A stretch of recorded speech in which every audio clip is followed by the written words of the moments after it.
Okay, I think we're live. Just find this. All right, I think we're good to go. Awesome. Yeah, I'm gonna have to. Monitoring the chat might be a little tricky, but we'll figure it out. Okay. All right, let me just go full screen. Yeah, so thank you for doing this. I've been following your work for some time, and I was really glad that you agreed to come and talk about TESCREAL, because I think I read in one of your pieces, it's like once you understand this, like all of the race towards AGI starts to fall into place. So That's the claim, at least. what? That's the claim, at least. Right. Yeah. Well, it starts to make sense. Like when you understand how these people's brains work, you're like, oh, that's what you're going for. So yeah, I think I'll let you introduce yourself, and then okay. Also, I've had some Wi-Fi issues Okay. at this Airbnb place. So hopefully there won't be a problem. It's very sporadic. When Wi-Fi cuts out, it usually lasts for like a minute, and that's it. Yeah. No problem. Yeah. Yeah, Or maybe one of 30 the seconds. I think my first interview I did on this channel, I had some broken Wi-Fi, and it ended up working out. But okay, Yeah. no problem. I'll let you know if there's any issues, but I think it should be fine. And we got some people starting to trickle into the stream, so I'm glad to see that that's working. Okay, so. Welcome, Émile Torres, to the Stories We Tell, the podcast edition, stream edition. This is actually my first time doing a live streamed interview, so hopefully it works out. There's a lot to monitor on my end, but I think I think it'll work. If you wouldn't mind just introducing yourself, and then we'll jump into the questions, and I can tell you a little bit about like how I planned to structure the interview. That sounds great. So I'm Émile Torres, and I am a philosopher and maybe also a historian whose work over the past really like 15, almost 20 years has focused on existential threats to humanity and civilization. So the whole range of issues there, climate change, AI, synthetic biology, et cetera, trying to understand the ways that global catastrophe could actually unfold. And then more recently, I've started to focus on the ethics of human extinction. So that is partly why I've written about the like TESCREAL bundle of ideologies, transhumanism to long-termism, as well as having written about pro-extinctionism in Silicon Valley. There's a surprising number of people there who actually want the human species to disappear in the near future, right, within our lifetimes, through replacement with artificial general intelligence. So these are some of the topics that have been very interested in. Yeah. Well, if you're ever in the mood for some light reading, I'll recommend your work. Exactly. So, like something right before bed, something soporific to help you relax. Yeah. No, you also, I should mention, have a podcast, Dystopia Now, which I've been listening to.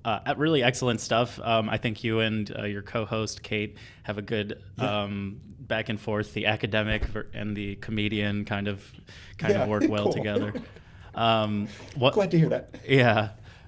So let's start by introducing the concept that we're going to talk about, which is TESCREAL. It's an acronym. If you could, and then I know that you actually used to be in this movement a while back. Very much so. Yeah, you've since seen the light, it would seem. So I definitely want to Yes. get into that. And then, yeah, so if you want to just start by introducing TESCREAL, you don't have to necessarily do the whole acronym. I have some more detailed questions, and I know we only have an hour. By the way, is an hour good for you? Totally fine. Okay. Yeah. Perfect. Yeah, so TESCREAL is a term that I coined during a a collaboration with the computer scientist Timnit Gebru. It's her idea to write this paper together on the ideologies that have shaped the current race to build artificial general intelligence, AGI. And so it's supposed to capture a constellation of ideologies that overlap in very significant ways. A lot of the people who identify with one of the ideologies also identify with other ideologies, like many effective altruists, EA, are also rationalists. Rationalism is the R in TESCREAL. And so the backbone of the TESCREAL bundle is transhumanism, right? That all of the other ideologies are either variants of transhumanism or emerge directly out of the modern transhumanist movement. And transhumanism is this ideology that says we have some kind of like moral obligation, we have moral reasons to develop advanced technology and then radically re-engineer the human organism with the goal ultimately of creating a new post-human species or perhaps a whole bunch of post-human species. To count as a post-human being, to count as a member of one of these post-human species, one would need certain post-human capacities, such as the ability to live indefinitely long, right? For individuals to live for as long as the species itself could, right? Hmm. Or to have significantly augmented their cognitive system to basically become super intelligent. And so this is transhumanism. In many ways, it's eugenics on steroids. I've said before, because the eugenicists of the 20th century, they were interested in basically like perfecting the human species, right? To create the most perfect version of us possible, and to prevent us. I mean, this is consistent with that first claim. Prevent us from degenerating evolutionarily, because there were a lot of people. In the 19th century, after Darwin published his Origin of Species, who began to worry about the degeneration of humanity. And so there were sort of like species relative goals that those 20th century eugenicists had. Transhumanists take this a step further and say, why stop perfecting the human species? Why not go beyond that and transcend the human species altogether by creating this superior, quote unquote, new post human species? So that's, transhumanism really is a form of eugenics, but it goes beyond like the original goals of eugenics. So all of the other ideologies are intimately connected to this vision. For example, maybe we'll talk about this in more detail later on. Long-termism is built around the transhumanist goal of transcending humanity, but adds the claim that we should not just try to create post-humans, create or become post-humans, but once we become post-human, we should spread beyond Earth and flood the entire accessible universe with our descendants.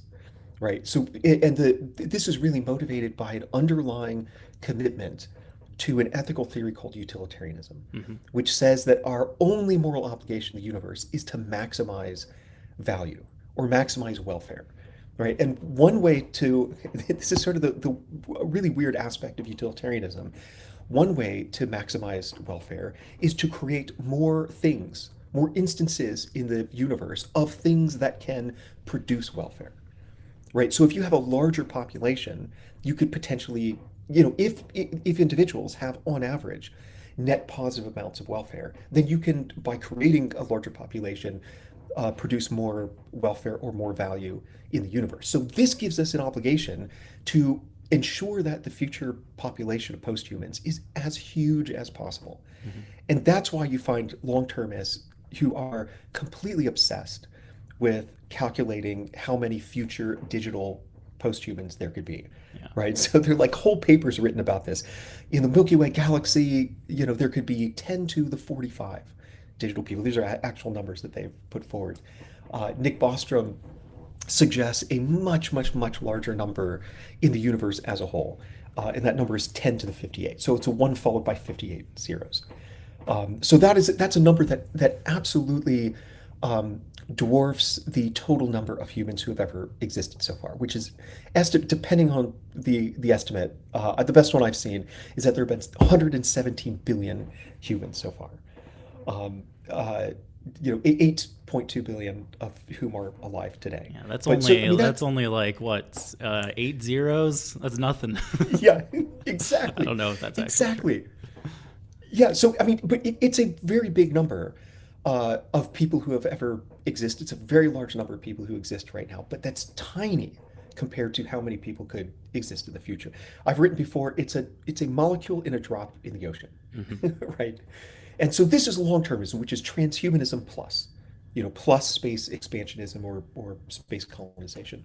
Yeah, yeah. That's I well hope that's a said. useful like overview. There's lots and lots of details that we Right. could go into Yeah, I'm if sure you'd we like. will. And yeah, like I said, your podcast, you have an episode on, every one of my favorites. I think was the Shrimp Welfare Project, which maybe we'll talk Yeah. about when we get to effective altruism. Mhm. But first, I want to hear about your experience, your personal experience, because I think it's important for people watching and people that will eventually see the full length video to understand like that it can't. A lot of these sound very good on paper. A lot of them are understandable. Like for instance, effective altruism. Why wouldn't you want to do the most good for the most amount of people? But then you kind of Yeah. once you start like getting into the details and getting into Yes. how obsessed they are with mathematical calculations and all that, it starts to sort of go off the rails. So I was wondering if you could just like tell me how you got involved in the movement, and then maybe what pulled you out of it, or however you would frame it. Yeah, yeah, yeah. I'm happy to do that. So I really got into the TESCREAL movement through the literature on existential risk. Right? So existential risk is defined essentially as any event that would prevent us from creating a techno-utopian world among the stars. Right? And so the utopian idea is intimately bound up with transhumanism, right? Because the idea is that by transcending our biological limitations, radically augmenting our cognitive systems, becoming immortal, and so on, we will usher in a utopian world, a kind of paradise. Basically, what traditional religion has promised, right? But rather than relying on supernatural agency, we'll use technology. We'll employ our own technological ingenuity and scientific prowess, to bring about this heaven in the literal heavens, right? And so existential risk is any event that prevents us from realizing that vast and glorious future, to quote the long-termist and transhumanist Toby Ort. um, Other people like Eliezer Yudkowsky refer to it as our quote glorious transhumanist future, Mm-hmm. right? And so I got interested in existential risk, I think because I grew up in a community where there was lots of emphasis on the end of the world, the end times. The technical, the like clunky technical academic term for this is eschatology. And eschatology is really like the nucleus around which a lot of my work over the past like 15 years has revolved, right? So existential risk is basically a an approach to thinking about eschatology from a supposedly rational and scientific perspective. Um, uh, and so, in this sense, it was a kind of continuation of my prior interests in the end of the world, the second coming of Christ, the Battle of Armageddon, etc. But there was supposedly, like I said, this scientific rational basis for thinking about these threats that could bring about a kind of secular Armageddon. And so yeah, I got infatuated with that topic, and I would say initially I was very skeptical of the ideologies that are bound up with existential risk. Because existential risk was explicitly defined for the first time in 2002 in a transhumanist context. Right? The goal was like, Mm. we need to create this post-human civilization. The problem is that the transition to post-humanity might require the development of technologies that will, on the one hand, potentially get us there, but on the other hand, introduce threats that are completely unprecedented in human history, right? So like maybe we need to develop synthetic biology in order to radically re-engineer our biological substrate. But synthetic biology could also make it possible for rogue scientists, other like terrorist groups, other lone wolves, to synthesize a designer pathogen, right? That they can then spread around the world, that initiates an engineered pandemic that potentially kills a huge number of people. So how do we navigate this obstacle course? How do we have our technological cake and eat it too, right? Keep it and also eat it. And so yeah, so initially I was skeptical that transhumanism was a good ideology for people to be embracing and promoting, precisely because there's only one way forward, right? And it's the development of these unbelievably dangerous technologies. If we don't develop these technologies, though, that itself will be an existential catastrophe, Right. right? Because failing to develop those technologies will also prevent us from from reaching utopia. Yeah. This idea, in fact, has been reiterated just recently in an interview with Nick Bostrom, who's one of the most influential TESCREAlists, members of the TESCREAL community, where he said, look, there's some people who are arguing that if anyone builds artificial superintelligence, a form of AGI, if anyone builds AGI, then everyone dies.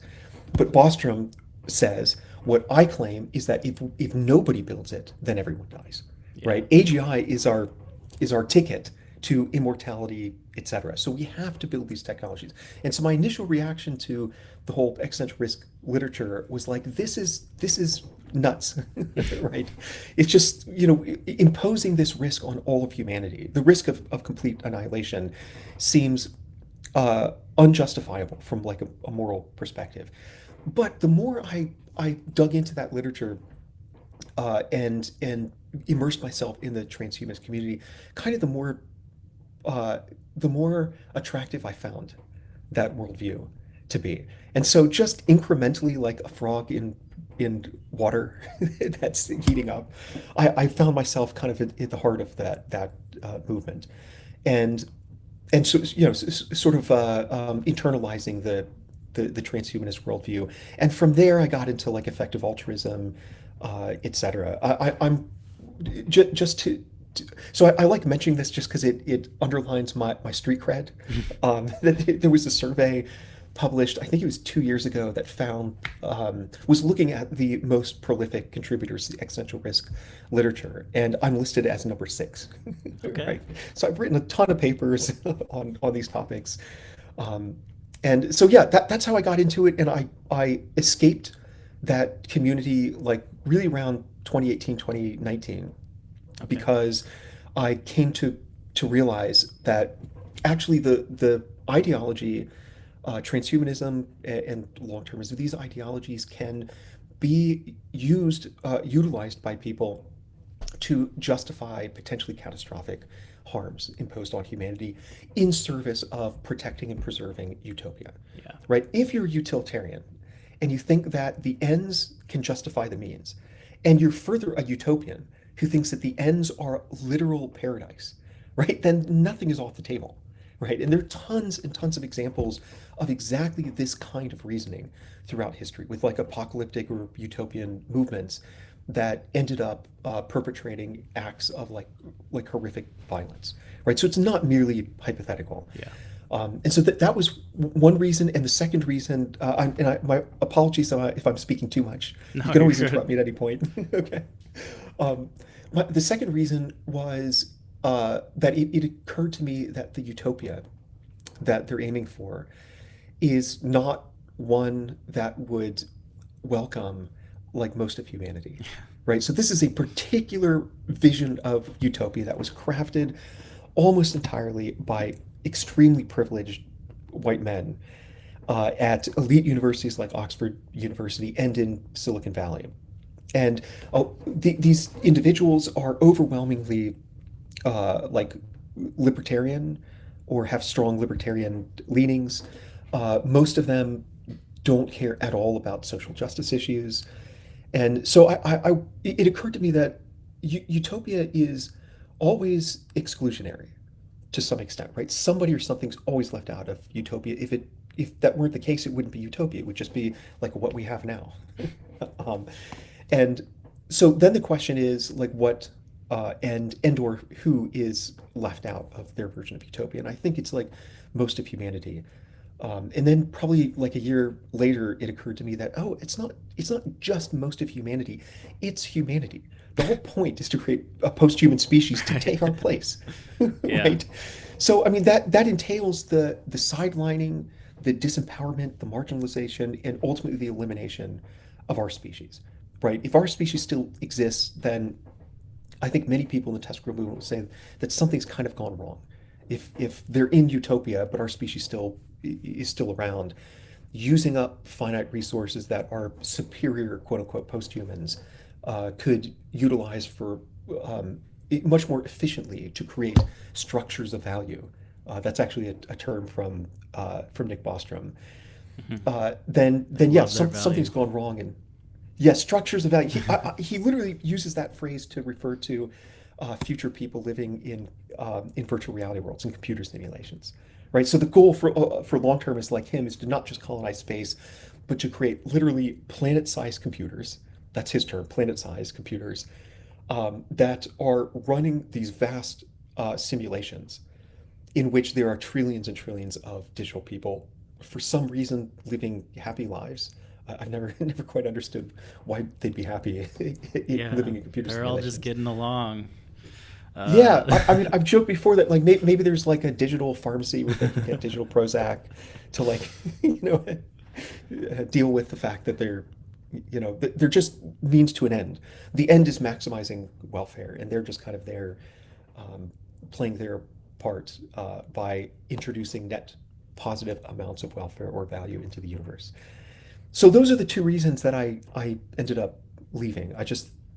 There are also some sociological reasons, some cultural reasons that I think the TESCREAL community is just really awful in many ways. Like I said, they don't care. I mean, I think as a general statement, it's true to say they do not care about social justice yeah. issues. There's some qualifications, some exceptions, but for the most part, they like effective altruists would see focusing on like systemic racism in the U.S. as basically just a huge waste of resources that could be much better spent doing something else. Yeah. Um, I'm reminded of you probably will remember who said this, but the quote stuck with me about uh, I'm losing my train of thought. It was about sorry, what were you just saying at the end of that about? That they don't care about social justice issues, and Yeah. yeah, Okay. Oh, resources so could what be I was much better thinking spent. about Yeah, was somebody said it. Maybe it was Bostrom that it's not worthwhile to help the global south or poor communities because yeah, they are unlikely to bring about technological advancement, bring about this AGI vision of utopia.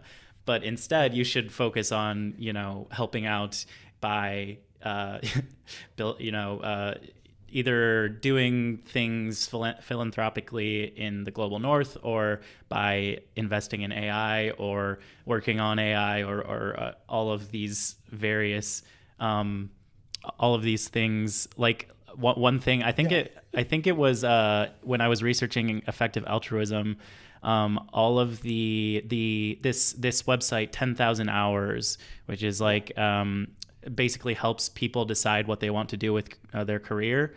Um, and I looked at like a blog post that they had of the top options for being a very effective altruist in your career. yeah, And I think like five of the top six or something had to do with AI, mentioned AI in the title or the blog post. So it's just like it's a very narrow vision of what the future could be. And it also, I mean, and I think you would agree with this, it's not like, it's by no means guaranteed. It's not like we throw enough money behind data centers and we'll have a AGI like that, in 10 years, yeah. even though that's what many of them claim. Um, 10 years, like 2 years. yeah, right. Yeah, But I wanted to come back to what you said about it, the TESCREAL movement and transhumanism not being inclusive, not being like not focusing on social justice. I found it very interesting. I looked, I spent some time on the transhumanism subreddit, which was a bit of a trip. But like, what struck me is, and I think there are several things that could explain this. One is just like Reddit is a very mostly liberal community, I would say. Mm-hmm. But the people, I saw several posts that from people who seem to have a very deep disdain for people like Elon Musk, Peter Thiel, Larry Ellison, people that are sort of the figureheads of the movement. Like one such post that I'm thinking of, and I think this is a big outlier because they were talking about anarchism, and I'm like, I don't think like anarchism. Maybe I'm wrong, but I don't think like there's that many anarchists that decide to be transhumanists as well. But he was talking about transhumanism is by principle. This is a quote: by principle, a complete liberatory philosophy. And then he also went on to argue that its focus on opposing capitalism and centralized authority, which I don't think is true. And then he also, or they, I don't know their gender, we're talking about like the transhumanism being used to augment people with disabilities, which seemed to be a big theme in that community, which is like, yeah, Neuralink, Elon Musk's company, the brain implant company, they do some things that help people with disabilities, and that's great. But it's like you gotta keep in mind what the actual end goal is when you're thinking about that. So yeah, I think I just wonder how you would respond to like these sort of leftist or liberal coded interpretations of transhumanism. Yeah, I think this is a really excellent question. First of all, if I may add something to what you said at the beginning, you might be. I think Dick Bostrom has made remarks very similar to what you said. There's another claim which is also ties into that from Nick Beckstead, who's another one of the fathers of long-termism. It's really Bostrom and Nick Beckstead who are most responsible for the formation of this ideology. And there are other antecedents, other precursors, like Derek Parfit and Henry Sidgwick and so on. But Beckstead claims in his influential within the TESCREAL movement, or at least corners of the TESCREAL community, 2013 dissertation that from a long-termist perspective, we should prioritize saving the lives of people in rich countries over those lives of people in poor countries, because people in rich countries are better positioned to shape the longer term future of humanity, right? They have a greater chance of like getting a good education and then moving into fields like computer science, etc., that may have a really significant impact on the trajectory of the development of our civilization moving forward. So this is like that's I don't know. That's just such a strikingly awful take. I mean, props to him for being intellectually honest about what follows from a strong interpretation of the long-termist view, right? I mean, it makes perfectly good sense within the logic of that ideology. But some people would look at that conclusion and say, oh yeah, that conclusion is a reason that the ideology that led to the conclusion is wrong, right? It's a reductio ad absurdum argument. So anyways, that being said, you are 100% right that there are many, many types of transhumanism out there. There are like anarcho-transhumanists, right? There are also like Mormon transhumanists and some Christian transhumanists. There's a guy named James Hughes. Sorry? Peter Thiel would be one, a Christian evangelical transhumanist. I think there's been some other things written about Christian transhumanism. But anyway, sorry, I interrupted you. Yeah. Although I think Thiel is Catholic, not evangelical. I think that's the case. But I could be wrong about that. I don't know. Just throwing it out there. But yeah, so there's a guy James Hughes who was part of this movement, the TESCREAL movement from the origins, and he is a huge advocate of, I mean, he's a democratic socialist, right? So he has this kind of socialist approach to transhumanism that, yes, we ought to develop these advanced technologies so that we can redesign humanity, but we ought to develop those technologies and redesign humanity in a way that is that involves democratic consent, right? And so that doesn't strike me as, I mean, it still strikes me as problematic, but not as nearly problematic as the type of transhumanism that I'm mostly focused on, which is libertarian transhumanism. Hmm. And the TESCREAL bundle. So thanks for asking this question, because this is a really important clarification that I've almost never made in any of my articles, just because the circumstance wasn't right, the opportunity wasn't really there. But it is really important that I think that I see the TESCREAL movement as having um, uh, consolidated or coalesced around this libertarian strain of transhumanism.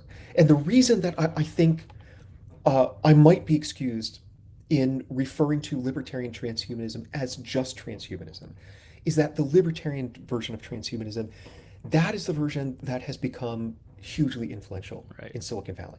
Not James Hughes' version, not Mormon transhumanism, and so on. So I don't mean uh, um, to paint with too broad a brush, because there are lots of transhumanists out there who um, have have goals. For example, like they want to integrate certain technologies into their bodies to just like do things like improve their health.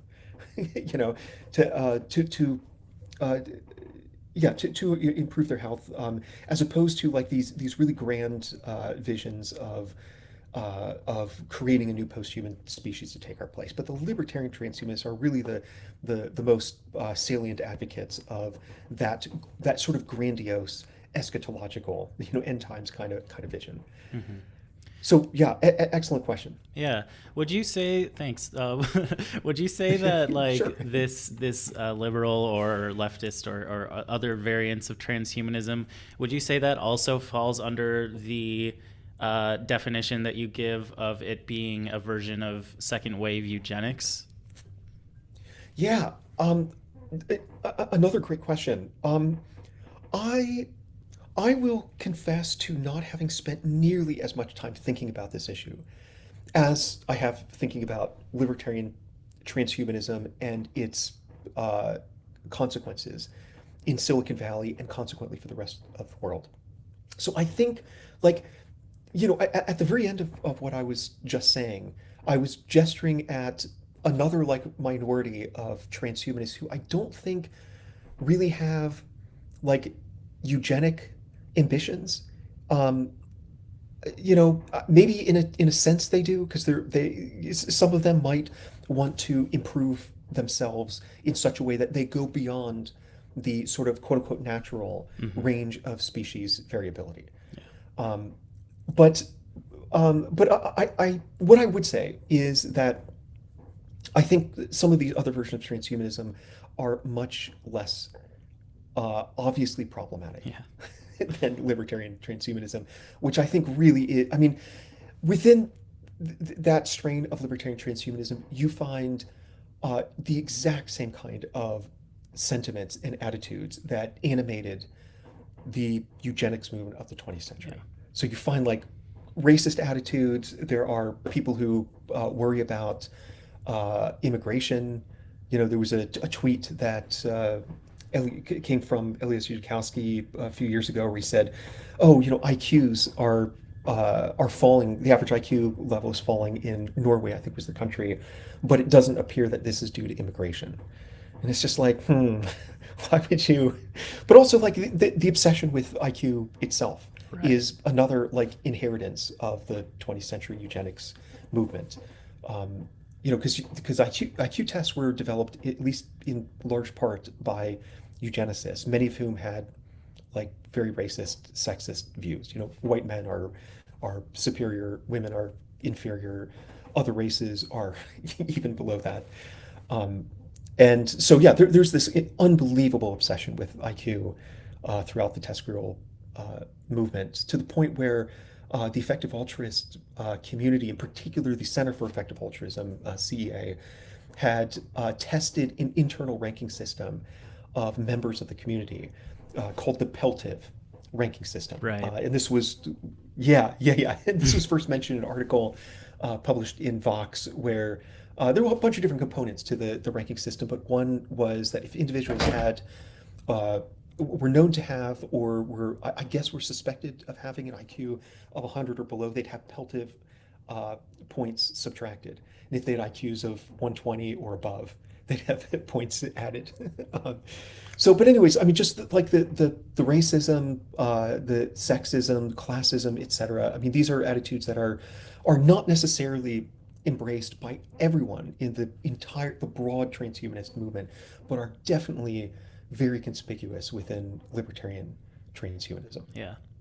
Yeah, well, I think that's a good for me to know because as you may know, on YouTube you get comments from all kinds of people, and I just want to have my bases covered. Yeah, yeah. But yeah, so one thing I would like to get into. So we've talked about transhumanism quite a bit. I think we can skip over extropianism just for time. I have a little bit in the video, but I do want to talk about the singularity because that is a very resonant concept right now, animating a lot of AI development. I shouldn't say AGI development because there's no real indication that we're on the path towards that. Agreed. But I wonder, so basically the singularity, it's a point at which, and you can correct me if I'm getting anything wrong, but essentially technological progress becomes so fast and so uncontrollable and unpredictable that it essentially brings about a new age, a new epoch in human history. I don't know the scientific definition of age and epoch, so maybe one of those is wrong. But I wonder, could you just expand a little bit about, like, I know there are a couple variants that are most common, presented by like Ray Kurzweil and Eliezer Yudkowsky. So yeah, could you talk a little bit about that? Yeah, yeah, absolutely. So you're totally right that there are different interpretations of the singularity, and the Kurzweilian version of the singularity, uh, that version denotes a future situation, a future moment at which the pace of technological development becomes so fast, like you were saying, that we enter into just a qualitatively new kind of era, right? The rate of progress will happen uh, so rapidly that our puny human minds will not be able to comprehend, just in principle, right? So you could imagine like a century's worth of technological development. Imagine like the last century, like where we were, 1925. Very, very different world. Imagine that amount of change happening every minute, right? And then as it accelerates even more, like every second, right? So the rate of change is one interpretation. Another interpretation, which I think is the most, which is compatible with that first notion, but I think the second one is what most people in Silicon Valley are referring to when they talk about the singularity, and it refers to an intelligence explosion, which would be driven by what they call recursive self-improvement, right? So once you have an artificial general intelligence, which has no agreed upon definition, but basically means a system that can perform as well as any human in every cognitive domain of interest, right? So mathematical ability, technological innovation, scientific discovery, social interaction and manipulation, etc. AGI can perform at least as well as we can. So once that's the case, then we would be able to offload the cognitive task of designing the next generation of even more powerful AIs to the AI, right? And so AGI then starts to take over the role of computer scientists, and once the AGI builds AGI plus, then that AGI plus is in an even better position to design the next generation of AGI plus plus, Right. right? And so on. And so the claim is that over a short period of time, like days, weeks, or perhaps like hours, you would get, as soon as you cross that threshold of AGI, you would get super intelligence, right? Which is AGI plus plus plus, maybe a few Right. more pluses. Um, and so once you have superintelligence, then the situation of that humanity has been in since our species first emerged 300,000 years ago, uh, roughly, would suddenly change. We are no longer the most quote unquote intelligent beings on Earth. Rather, we're like, it's as if we would have been visited by an alien species that is way more advanced than we are, right? And so suddenly, the future is will be determined not by us but by these superintelligences, right? Our AI progeny, and so and of course, like once we have superintelligence, it could very well be the case that it starts to radically alter the world in ways that align with the Kurzweilian notion, Mhm. right? Things may suddenly start to change so quickly that, every time we blink, the world looks different, right? But Maybe the I think digital that world might look different.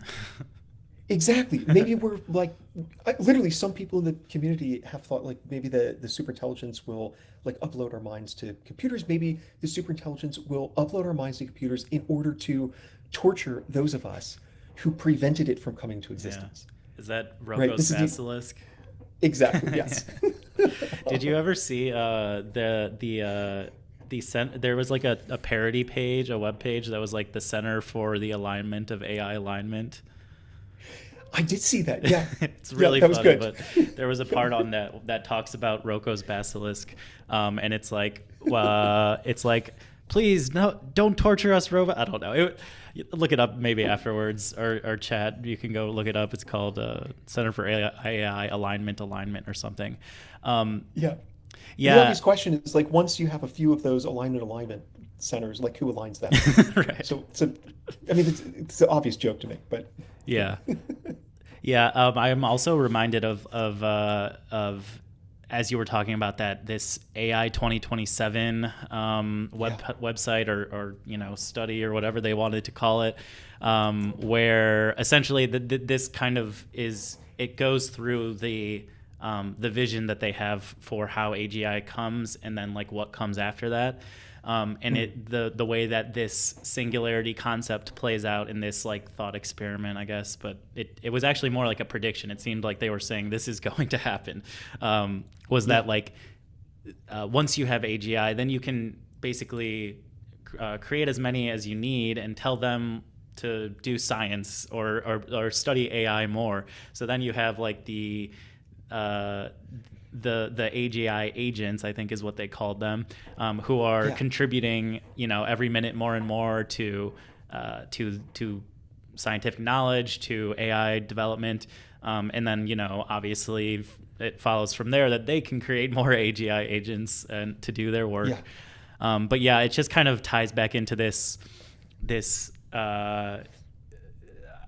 I don't know what you would call it, but sort of like a shared delusion among all of these AI adherents that doesn't really leave any room for like, what if they're wrong?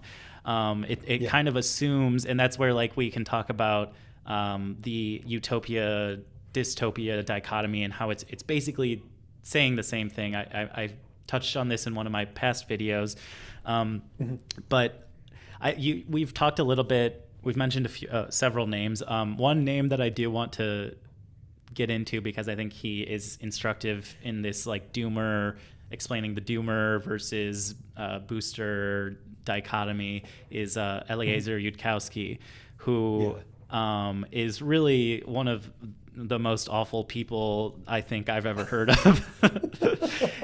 And he's also okay.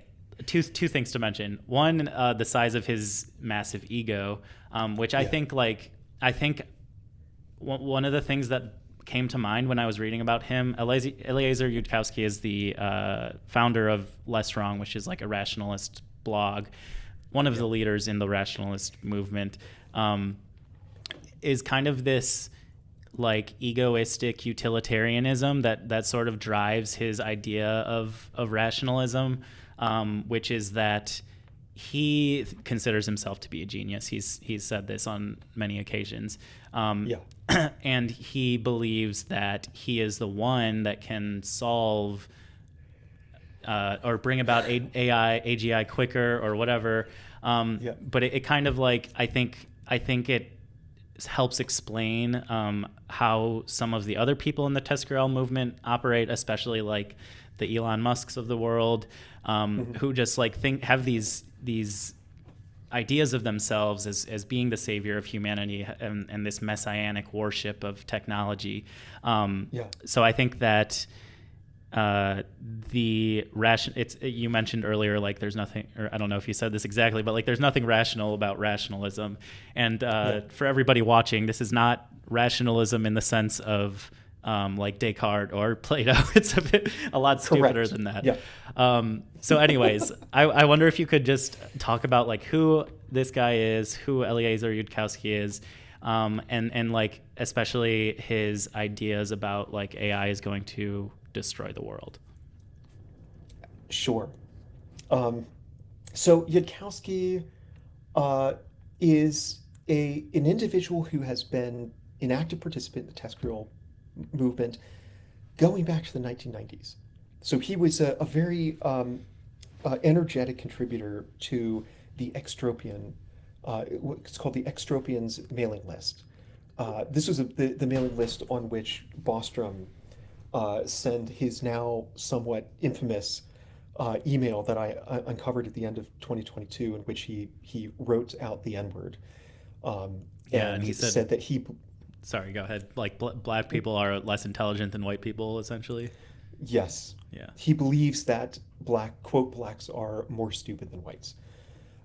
And so, so Yudkowsky, like, he's been around forever. He initially was all for the singularity. He wanted to build artificial general intelligence as soon as possible because he thought that the outcome would almost certainly be utopian rather than annihilatory or apocalyptic. And then in the early 2000s, he sort of changed his mind and thought, like, we still want, he would argue, we still want AGI as soon as possible. The problem is that we need to build the AGI in just the right way to get utopia rather than annihilation. And so, and actually that, the task of figuring out how to build AGI such that it is controllable by humans, that is much more difficult than we previously thought. That was his new view. And you're totally right that he has a huge ego. He's disavowed everything he wrote before about 2001. But I think his messianic sense of self-importance hasn't changed at all. So before, I think this is in 2000, he published an autobiography when he was, I think he was 20 at the time. Who does that? Like, who publishes an autobiography? I'm so important. I mean, there are plenty of people who, like academics, who have a lifetime of notable contributions and don't feel would feel weird about writing an autobiography. He's 20 and he didn't even graduate from high school, which is fine. You don't need a formal education, but just there's so many red flags here. And so, he literally wrote in his autobiography that the reason he wakes up in the morning is because he believes that he is the only one who can save the world and bring about utopia. And so anyways, he's now like the leading doomer in the world. I mean, he's the most prominent figure who is advocating for the view that we have no idea how to build controllable AGI, and hence, if we do build AGI in the near future, it's going to be uncontrollable. And furthermore, if it's uncontrollable, the default outcome is that everybody on Earth is going to perish, just as an unintended side effect or consequence of a goal system motivating the superintelligence that is misaligned with our own goals. So the famous analogy is, we have a habit of like committing ant genocides, right? We just like destroy entire mounds of ants, not because we hate them, but just because they're in the way and we want to construct, a new, part of the suburban sprawl. Um, and so the superintelligence might very well do the same thing. After all, it's going to be so superior to us that it will be looking down at us and thinking about our importance in the grand scheme of things the same way that we look down to and think about the importance of ants. Like just don't really matter compared to us. Uh, so yeah, Yudkowsky, he's also like he has held some really really weird views, right? Like you just said, there's really nothing rational. I mean, another way to put it is like rationalism with the capital R, the movement, like you said, not the view that's associated with Plato and Descartes and the others that contrast with empiricism, but rationalism, this like culty movement in the San Francisco Bay Area. um, it holds like its version of rationality is really really bizarre. Like Yudkowsky once argued that if you're in a forced choice situation between on the one hand somebody one individual being tortured for 50 years, and on the other hand there being some huge number of individuals who have the nearly imperceptible discomfort of a speck of dust in their eye, you should choose the first scenario because the first scenario is less bad. Just do the math. Like he wrote in that article, shut up and multiply, right? It's a very utilitarian way of thinking about ethics. Ethics as a branch of economics, where it's you just crunch the numbers and you get the right answer. And so Yudkowsky's also argued that it may be morally permissible to kill children up to the age of 6. And he adds like, well, I need to like study, child development a little bit more to know what the exact time is that children start having qualia, which is the subjective experience of things like pleasure and pain. And it's such a weird way of thinking about that. It wasn't the only time that he's endorsed infanticide or that he has expressed sympathy with infanticide or child murder. Um, uh, so yeah, they're just really weird views. And another thing to mention is this is a guy who has been predicting the end of the world for decades, right? Going Yeah. back to the 1990s when he was like I said, an active participant in the extropian movement, the early transhumanist movement, uh, at least modern transhumanist movement. And he was arguing that, by 2010, there'd be nanotechnology that would emerge, and which would likely destroy all of humanity. He argued that, I can't remember the exact dates, I think he said between 2008 and 2010. I think those were the dates he gave. His little team of quote unquote researchers at the Singularity Institute, which is now called the Machine Intelligence Research Institute, Hmm. based in Berkeley, that they would build a superintelligence. And, so around 2008 or 2010, the not just human history, but cosmic history would be changed in a profound and fundamental way, right? There are other predictions he's made as well that he's never, to my knowledge, he's never addressed or acknowledged that he has this long history of screaming that the end is nigh and being wrong. And so that, along with his ego, like these are things that haven't changed over time. Now he's saying that we may very well be on the verge of building artificial general intelligence, which would initiate that recursive self-improvement, that positive feedback loop. So then we get superintelligence, and then everyone on Earth is going to die. Hence the title of his book, If Anyone Builds It, Everyone Dies. Um, so yeah, I don't know. He's my honest opinion is that Yudkowsky is a complete fraud Yeah. who does not understand most of the topics that he loves to pound his fist and pontificate about. He doesn't understand a lot of philosophy. I don't think he understands like basics in computer science. I mean, I'm missing a lot of the basics in computer science as well, but that's precisely why I'm not out there making like really bold, extremely confident claims about computer science.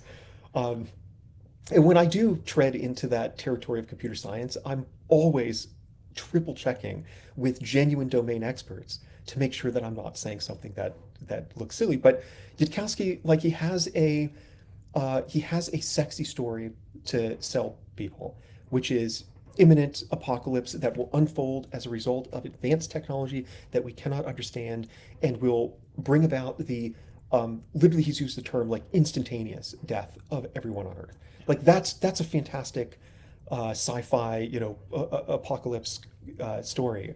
And so I think that's partly why his book and his doomerism have caught the attention of a lot of people. And I say sexy because, in part, there's a really good paper by a philosopher and lawyer named Karen Kuhlman, where she has this typology of different kinds of global catastrophic risks, and she talks about the sexy risks, the unsexy risks. The sexy risks are ones that are easy to understand, at least in terms of like the general plot, that typically involve technology, unfold very quickly. What were some of the other attributes? I can't quite remember, but the unsexy risks, in contrast, are like typically really messy. It takes a lot of expert knowledge in like multiple different fields to comprehend their direness. So they're messy, and they just don't have they typically don't involve technology. They don't really have a good narrative. So like an example of that would be like soil degradation. Like nobody's going to get like riled up about soil degradation. At least not they're not going to feel it in their gut the way that they might when it comes to the AGI apocalypse narrative. So yeah, so for all of those reasons, the fact that he has this sexy story to tell, and he has this cult following, and he has fostered connections with tech billionaires in other communities with enormous amounts of money to fund his projects. I think for all these reasons, he's ended up gaining, like succeeding at the game of public notoriety and influence. Yeah. And I think that's really unfortunate because, like I said before, I think the guy just is wildly overconfident, consistently or at least frequently wrong about important claims that he makes, and I think he has incredibly dangerous views. Yeah. Yeah. I hope I've expressed my opinion candidly enough. I think we get the picture. Yeah. To me, he's sort a joke. of yes, he's definitely ahead, a joke.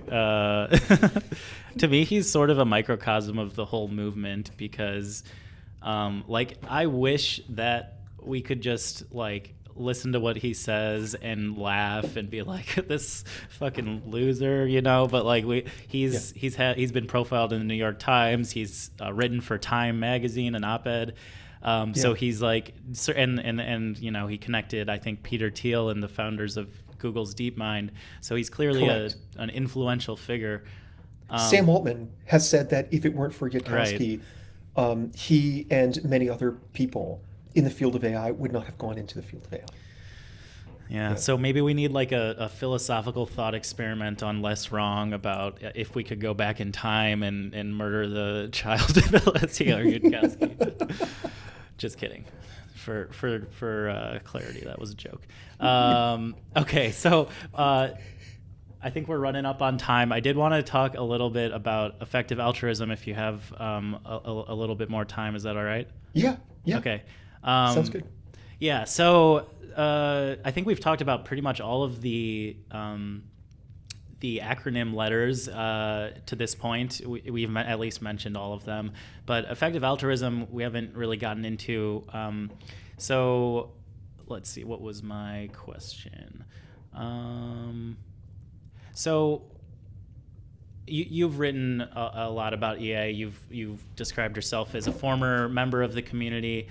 Essentially, EA. I think you actually just said earlier, like rationalism applied to ethics would be EA, or EA is like ethics with a focus on economics, or I don't remember what the term was, but very close. Yeah, yes. An economical approach to ethics. Yeah.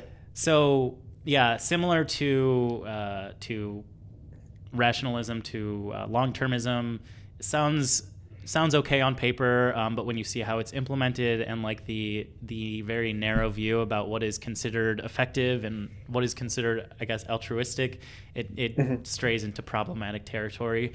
I would say, and I don't know if maybe I am off base on this, but I would say it's probably the more like respectable slash reasonable and respected ideology in the TESCREAL bundle.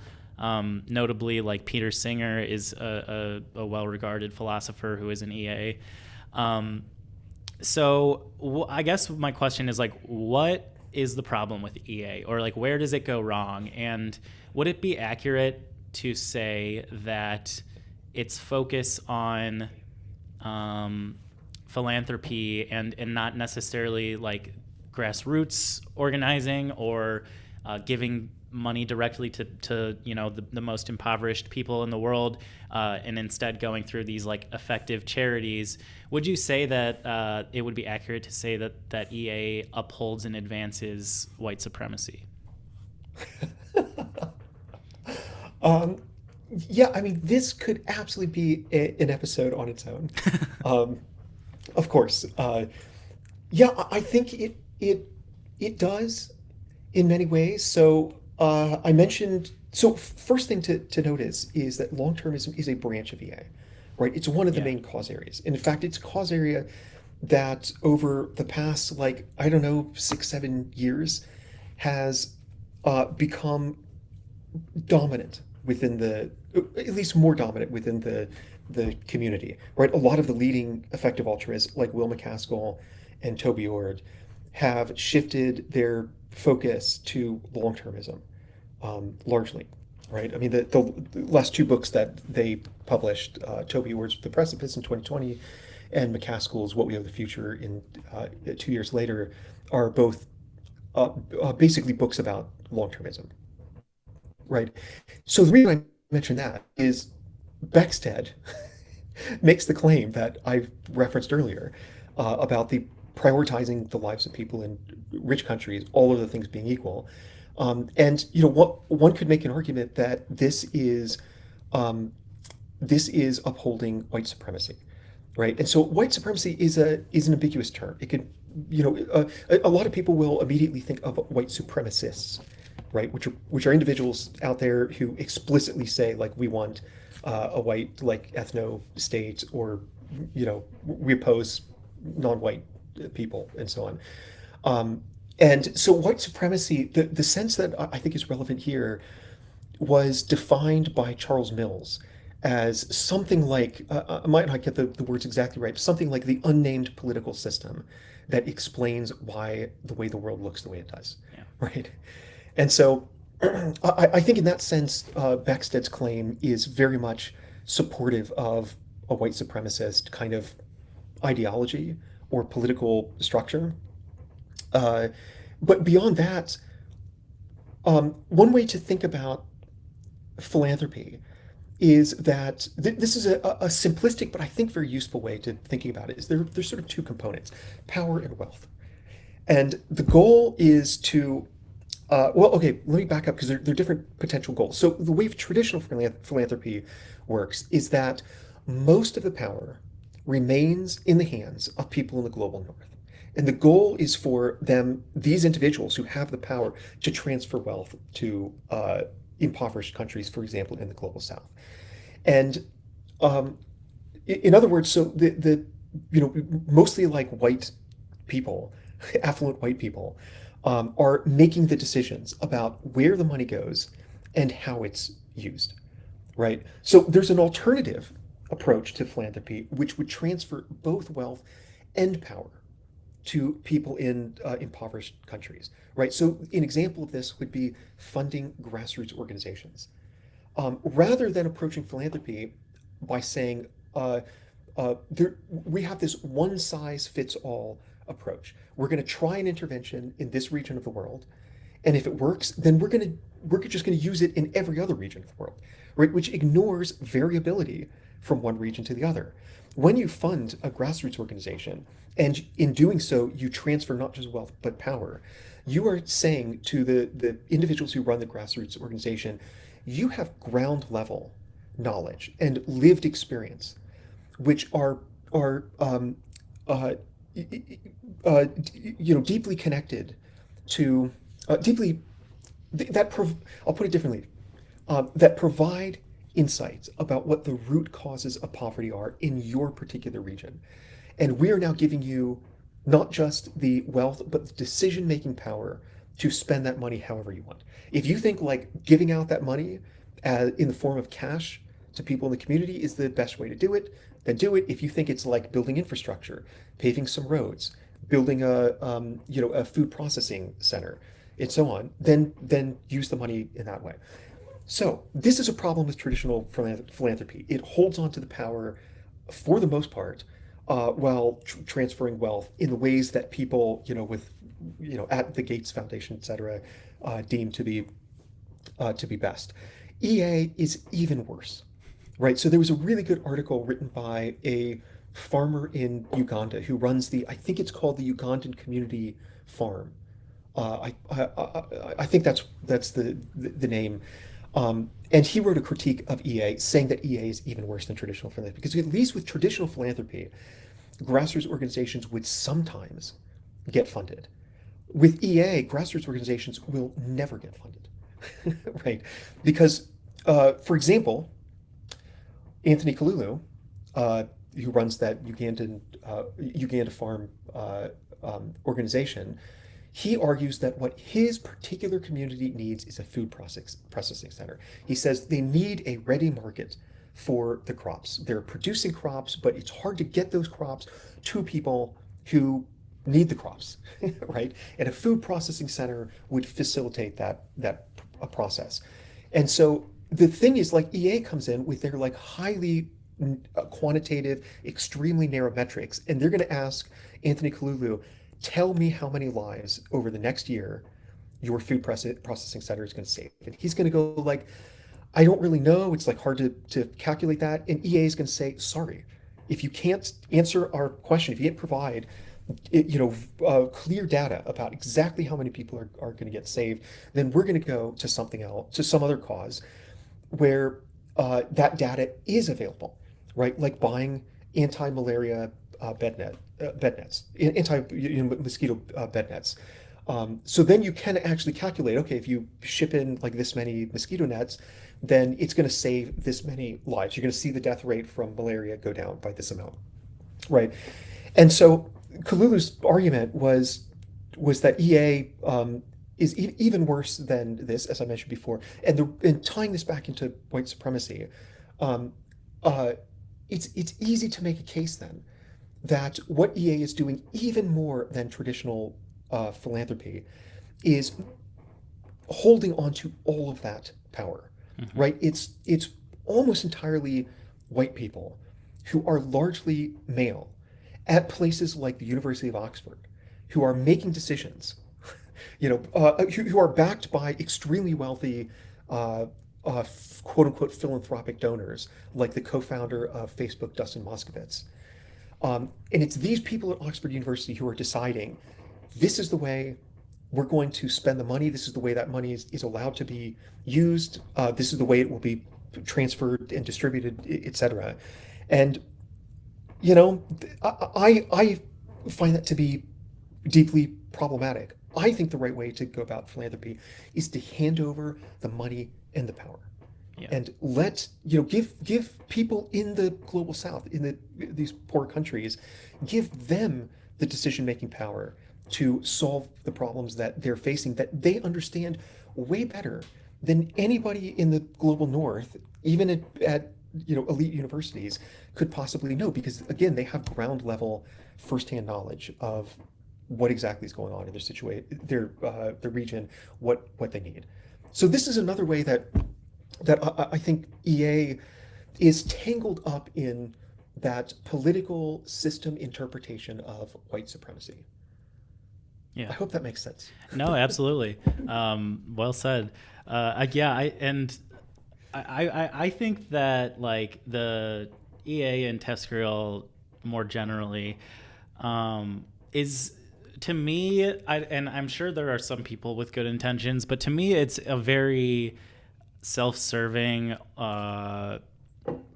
almost narcissistic like bundle of ideologies where these people just want like something to make them feel better. And like one thing that I remember you saying in one of your podcasts is like EA and long termism, it doesn't just like tell you that you're morally absolved from focusing on, for instance, earning to give. That's a big thing in the EA community, Yeah. which is like take a job, even if it's damaging, even if it's like a petrochemical company that Yeah. pays a lot of money, so then you can give a lot of money.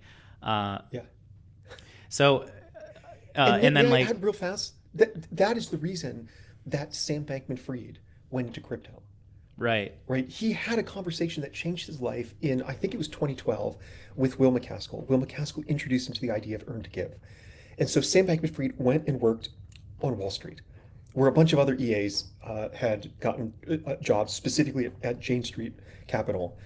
And then he left. He worked at the Center for Effective Altruism for, I think it was a year.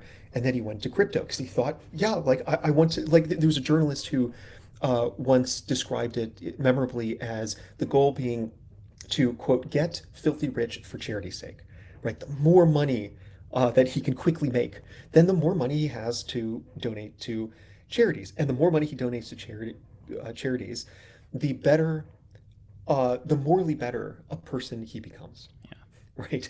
And so we all know how this ended because he was basically a utilitarian and a long-termist.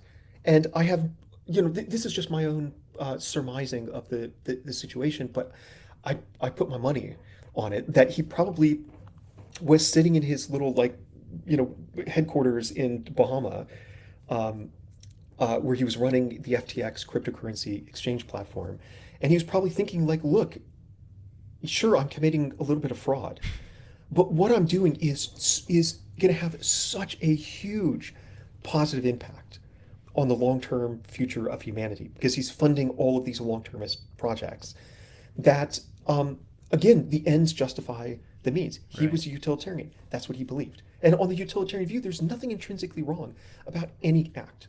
Not murder, not fraud, not lying or cheating. It all depends on the outcome. Some people might include the act in the outcome. But still, if there's just like huge amount of welfare that's produced by defrauding people, then the morally right thing to do is to defraud people, right? You're Mm-hmm. morally obligated. So yes, just I didn't mean to go off on this long tangent, but you're totally right. The earn to give idea is another example of how EA looks good from a distance, but once you get up close and you look at all the details, you're like, oh my God, this is such a bizarre Yeah. view. Where, oh yeah, you should go work on Wall Street. Oh, you should go into crypto. Yeah. And That's also why yeah, they're big into like recommending people get into AI is because it's exactly. obviously going to bring about utopia. So ends justify the Exactly. means, like you said. Yeah. Um, yeah, I think we got pretty much all we need. I did want to read. I got a good question from the chat. Um, Ah, Ro Rona Quachala, sorry if I'm mispronouncing, says, "How do we hi, develop Rona. how do we develop philosophically rigorous counters to TESCREAL? Are there answers in deontology slash virtue ethics? Of course, there are political arguments centered around justice, but are there others?" And then they also wonder what it was like working with Tim McGebrew. Yeah. I mean, I can answer the second question quickly. Tim Deed's awesome. She is brilliant. And here's something I don't think I've really shared with anyone. She's the type of scholar who um, has a way of putting in words ideas that I'm sort of struggling to. So it's just my experience, like ideas that I'm sort of struggling to articulate. She puts it into a very small number of words that ends up producing a really powerful sentence. That was something I was very much impressed by. Something I still think about today. She just had an amazing ability to do that. With respect to a counter movement or an alternative vision of the future, I am just starting to write a book, and this will be a whole chapter. I have some preliminary thoughts. One is methodological, right? Rather than, so because I'm a philosopher, I love big words. And so my apologies. I know it sounds pretentious, but uh, just bear with me for a moment. So you can distinguish between teleological and methodological claims, right? Teleological claims would be claims like the ones that TESCREALists make about what the future ought to look like. Telos means end, right? So these are claims Mhm. about what the nature of the end ought to be. And then methodological obviously has to do with like the method or the process of getting there. So I don't really have a teleological vision of the future. I want it to be democratically determined, and I want it to be inclusive. I want it to include. I don't want. I don't like the idea of utopia.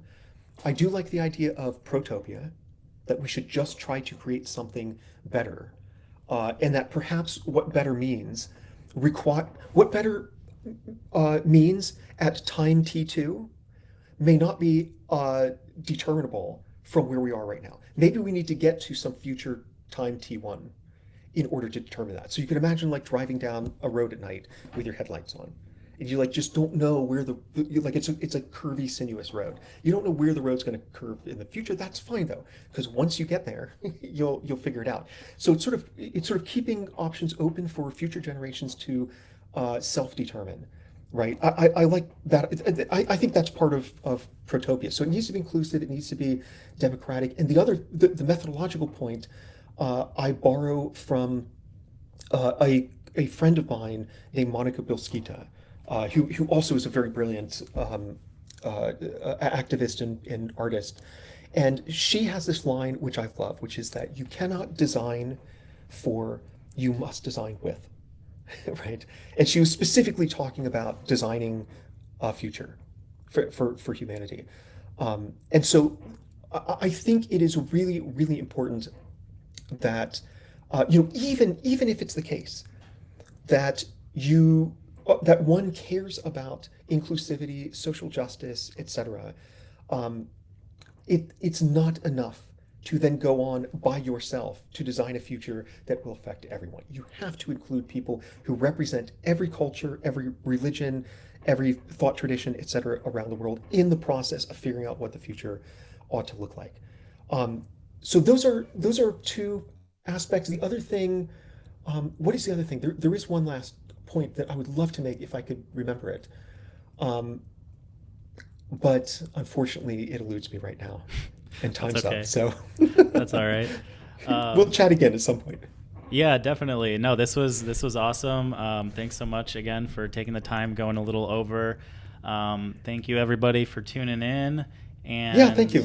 yeah, I'll send you the video when it's ready, the full video essay, because basically how I'm gonna do it is just kind of chop it up into bits and put it into a video essay. Um, Okay.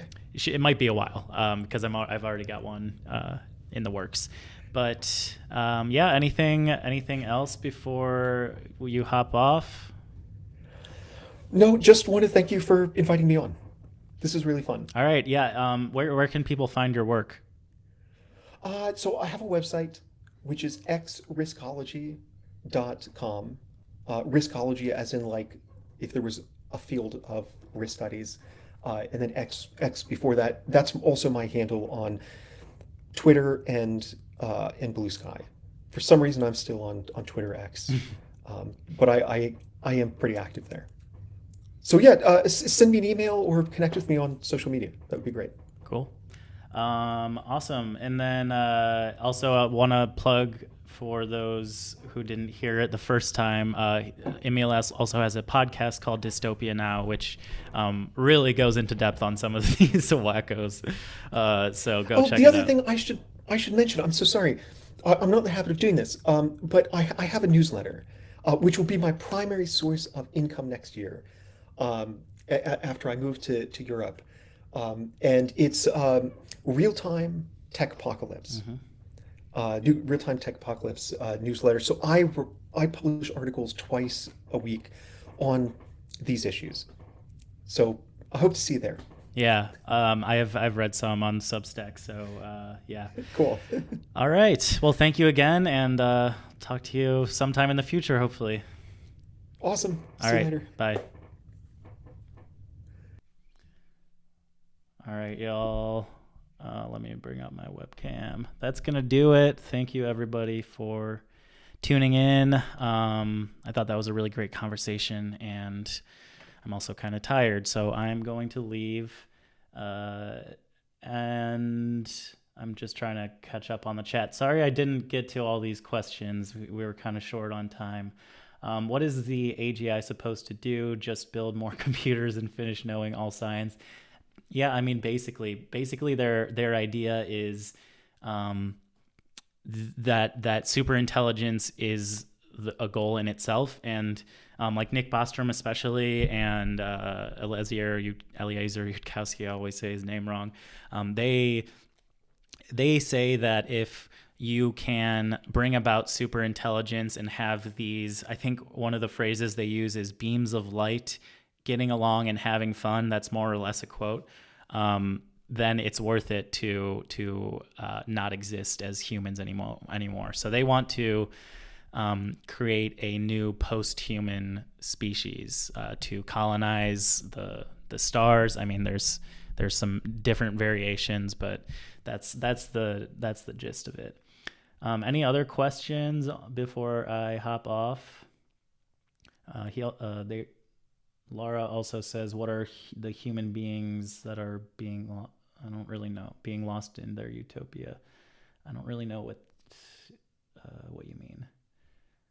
What kind of nonsense vision is that? Let's do Star Trek, but the mirror universe version, where not one where human life matters. I'm baffled. Yeah, I know, dude. It really does, though, sort of put in perspective, help you understand the Peter Thiels and the Elon Musks and the Sam Altmans of the world, and what they're ultimately aiming for.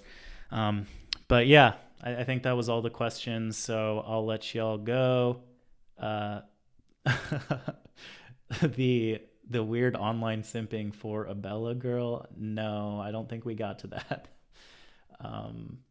I don't think I've actually heard about that, but yeah, that guy's a freak. I mean, look up a picture of him and you can kind of get a vibe. He's always rocking a fedora, big incel vibes. But yeah, there's some interesting things that I could get into about like how they feel about sex, but we'll leave that for another time. All right. If there's nothing else, peace out, y'all. Peace and love. I'll see you next time. And how do I stop? Okay, bye.